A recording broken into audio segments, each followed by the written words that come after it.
안녕하세요. 정신건강의학과 전문의 김재욱입니다. 오늘은 현재 삶에 대한 제 정의, 이제 공통 강의의 가장 마지막인데요.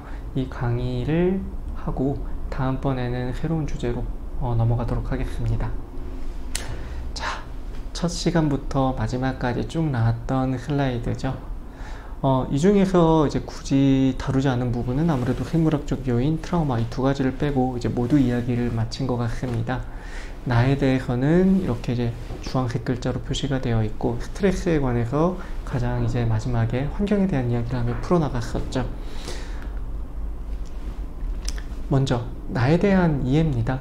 내 정신 증상이 줄어들기 위해선 정신 구조가 달라져야 하고, 그 구조를 바꾸기 위해선 먼저 나에 대해 이해를 해야 된다, 이렇게 생각을 하시면 돼요.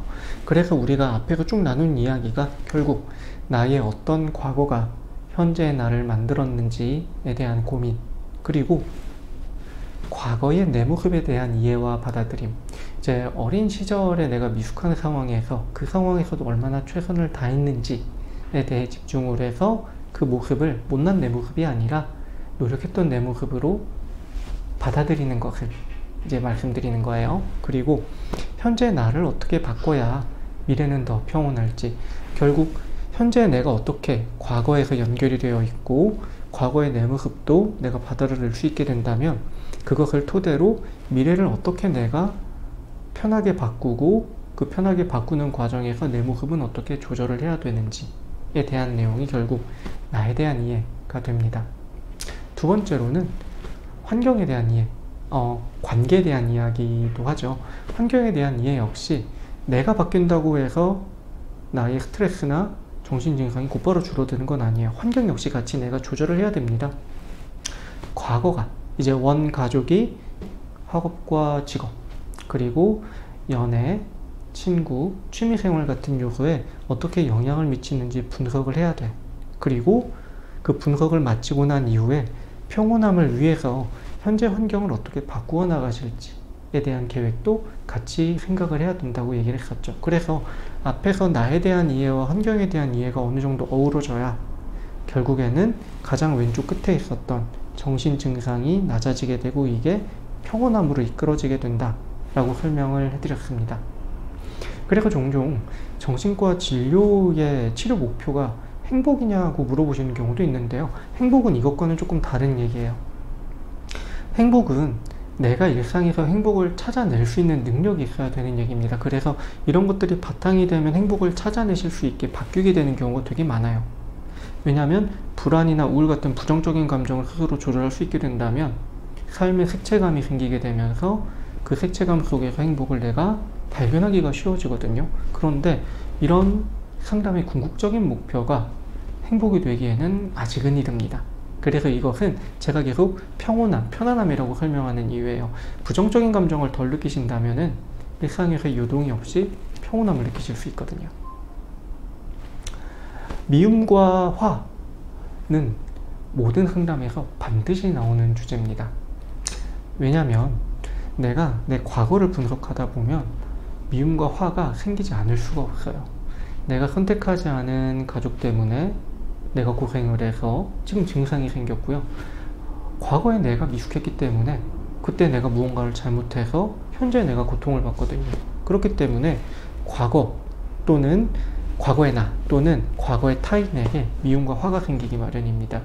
현재 역시 마찬가지예요. 현재 나에 대한 불만도 당연히 있고요.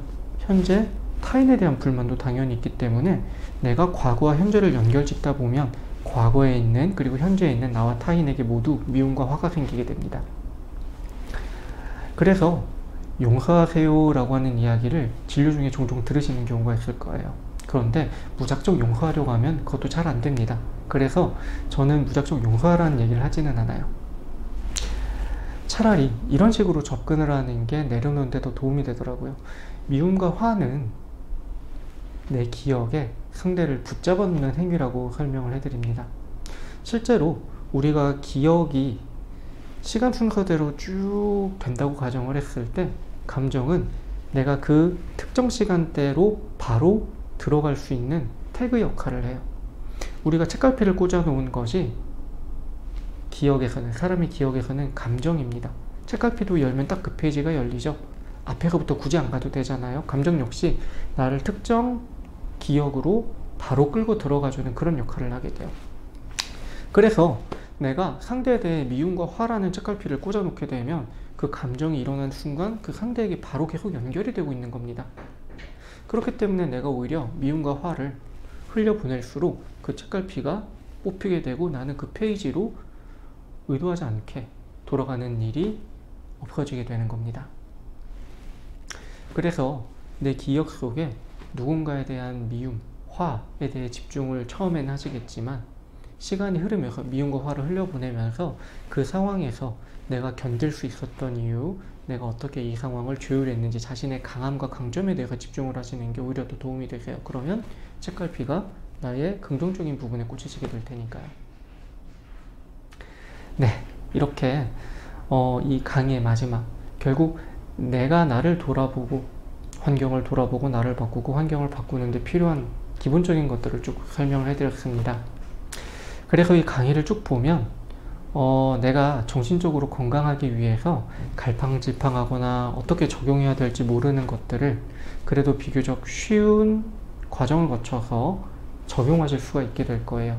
이것이 궁극적인 방법은 아닙니다. 하지만 적어도 내가 혼자서 나의 건강을 찾기 위한 어떤 지표는 될 수 있으니 천천히 한번 따라해 보시고 잘 안되는 부분이 있다면 이메일로 상황을 보내주시거나 전달해 주시면 제가 이렇게 동영상의 형태로 설명을 해드리는 걸로 할게요. 그러면 오랜 시간 고생 많으셨고 다음번에는 다른 주제로 강의를 준비해서 오도록 하겠습니다. 감사합니다.